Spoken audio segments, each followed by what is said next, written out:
லோகேஷ் கனகராஜ் இயக்கத்தில் கூலி படத்தில் நடித்து வருகிறார் ரஜினி சார். கடைசியாக அவரது நடிப்பில் வெளியான வேட்டையன் திரைப்படம் கலவையான விமர்சனத்தை பெற்ற சூழலில் கூலி படத்தை அவரது ரசிகர்கள் ரொம்பவே எதிர்பார்த்திருக்கிறார்கள். முக்கியமாக லோகேஷின் படம் என்பதால் கண்டிப்பாக இந்த படம் மெகா ஹிட் ஆகும் என்கிற நம்பிக்கையிலும் இருக்கிறார்கள். இந்நிலையில் புதிய தகவல் ஒன்று வெளியாகி இருக்கிறது. லோகேஷ் கனகராஜுக்கும் இந்த படம் முக்கியமானதாக பார்க்கப்படுகிறது. ஏனெனில் அவர் இயக்கிய படங்களில் லியோ திரைப்படம் தான் மோசமான விமர்சனத்தை பெற்றது.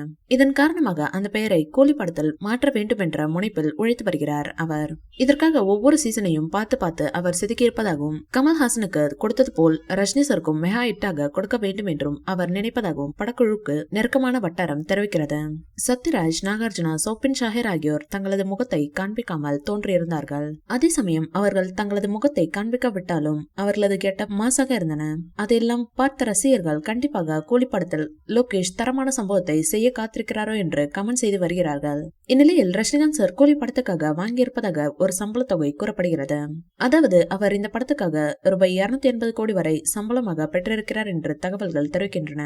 மேலும் லோகேஷ் கனகராஜுக்கு 60 கோடி ரூபாயும், அமீர் கானுக்கு 30 கோடி ரூபாயும், ஒரு பாடலில் நடனம் ஆடியதற்காக பூஜா ஹெக்டேவுக்கு 2 கோடி ரூபாயும் கொடுக்கப்பட்டிருப்பதாகவும் பேச்சுகள் எழுந்திருக்கின்றன.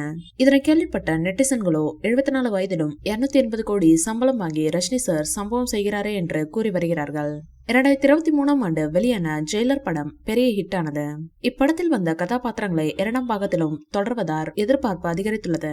ஜெயிலர் படத்தில் நடித்த ரம்யா கிருஷ்ணன், மருமகளாக நடித்திருந்த மிர்னா மோகன் அதே கதாபாத்திரங்களில் நடிக்க உள்ளனர். கேமியோ ரோலில் மாஸ் காட்டிய மோகன்லால், சிவராஜ்குமார் ஆகியோர் இப்படத்திலும் நடிக்க வாய்ப்புள்ளதாக கூறப்படுகிறது. மேலும் புது வில்லன்கள் இதில் களமிறக்கப்படலாம் என்ற தகவலும் வெளியாகி உள்ளது.